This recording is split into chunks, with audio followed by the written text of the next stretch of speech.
Have you ever wondered why the price of your favorite gadget suddenly jumps when you reach the checkout? That's the mysterious world of VAT at play. VAT, or Value Added Tax, is a hidden character in our economy, impacting everything from your morning coffee to your new car. In this video, we'll demystify VAT, break down how it operates, and reveal the real story behind those price fluctuations.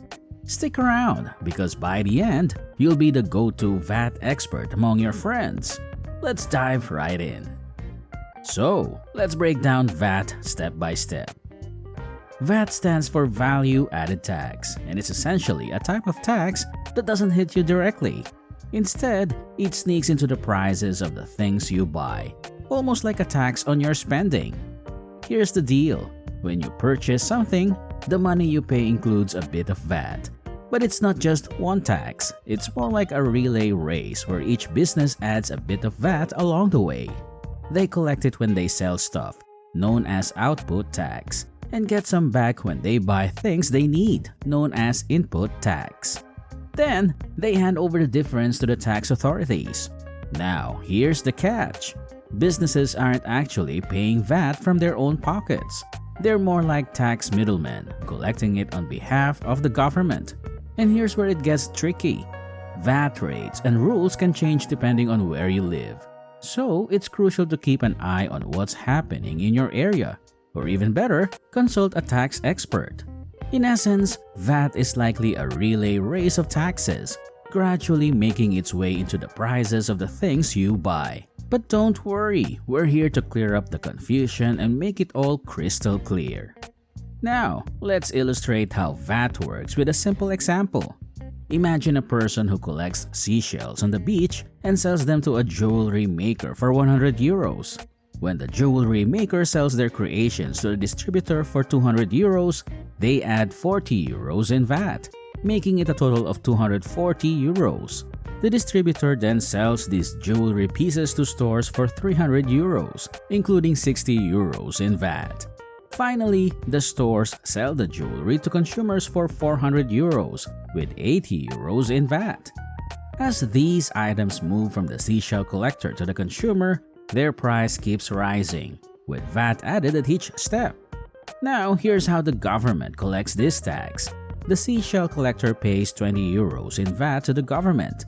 The jewelry maker, who charged 40 euros in VAT, pays 20 euros to the government after deducting the 20 euros they paid earlier.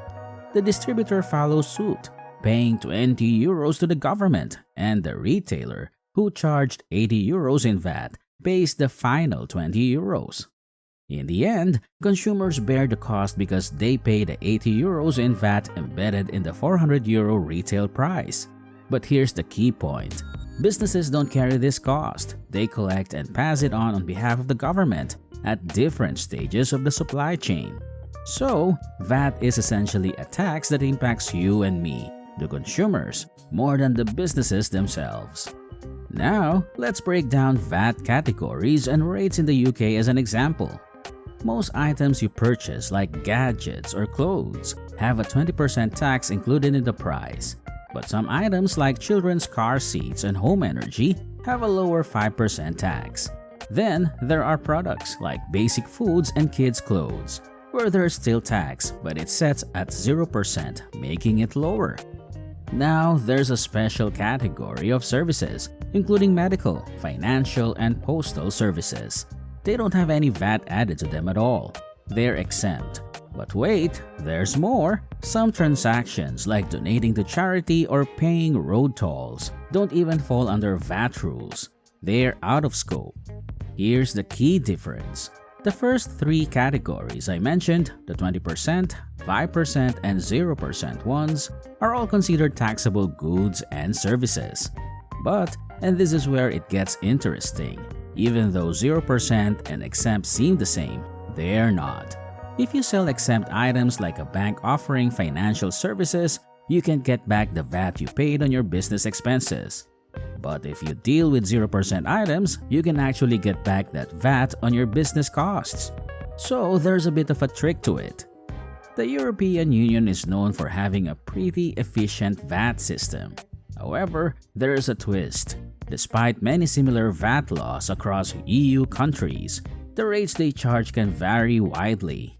So, what happens when businesses in different countries trade with each other? Imagine your friend's Dutch training company, A12 bookkeepers, providing services to other EU countries.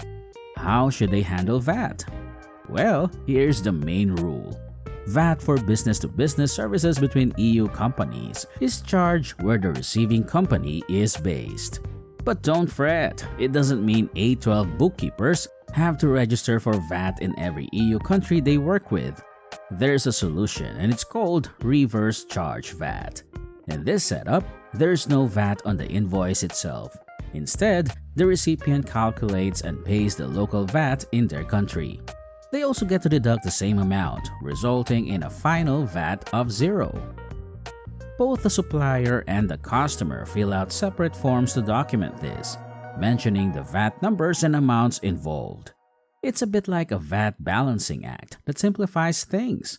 When your accounts payable team receives these invoices, they should check that the VAT is 0. The supplier's VAT number matches the invoiced company's VAT number, and that the invoice mentions reverse charge in the correct language. That's how the system works and keeps things neat and tidy. Now that we've uncovered the VAT mystery together, here's a question for you. Have you ever noticed the impact of VAT on your purchases? Share your experiences and thoughts in the comments below. We'd love to hear from you.